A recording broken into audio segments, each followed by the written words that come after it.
श्री स्वामी समर्थ. जय जय स्वामी समर्थ. सेवा हीच खरी भक्ती आहे आणि आजचा हा संदेश तुमच्यासाठीच आहे. झोपण्यापूर्वी नामस्मरण करण्याचे महत्त्व.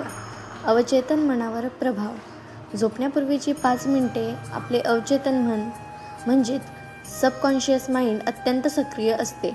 या काळात आपण जे विचार करतो ते थेट आपल्या मनात कोरले जातात आणि आपल्या आयुष्याला दिशा देतात. ऊर्जेचा संचार. देवाचे नाव घेतल्याने शरीरात, मनात आणि आत्म्यात सकारात्मक ऊर्जा निर्माण होते, ज्यामुळे भीती, नकारात्मकता आणि चिंता दूर होते. वैज्ञानिक दृष्टिकोन. नामस्मरण केल्याने मेंदूची फ्रिक्वेन्सी शांत होते आणि मेंदू अल्फा किंवा थेटा फ्रिक्वेन्सीमध्ये जातो, जी ध्यानाच्या वेळी असते. नामस्मरणाचे फायदे. शांत झोप. यामुळे झोप खोल लागते आणि वाईट स्वप्ने येत नाहीत. सकारात्मक ऊर्जा. सकाळी उठल्यावर मनाला नवा उत्साह आणि प्रसन्नता मिळते. आरोग्य आणि समृद्धी. नामस्मरणामुळे रक्तदाब संतुलित राहतो आणि जिथे देवाचे नामस्मरण असते तिथे दारिद्र्य राहत नाही. दैवी रक्षण.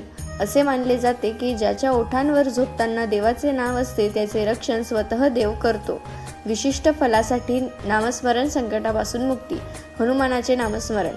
धनलाभासाठी लक्ष्मी देवीचे नाम. आरोग्यासाठी दत्तगुरूंचे नामस्मरण. मनशांतीसाठी साईबाबांचे नाव.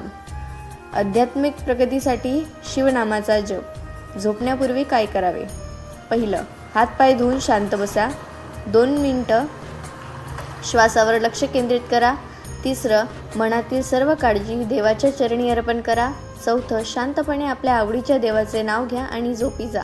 थोडक्यात, देवाचे नाव हे तुमच्यासाठी एका संरक्षणात्मक कवचासारखे काम करते आणि तुमच्या जीवनात हळूहळू सकारात्मक बदल घडवून येते. व्हिडिओ आवडल्यास लाईक करा, शेअर करा आणि आपल्या चॅनलला सबस्क्राईब करा.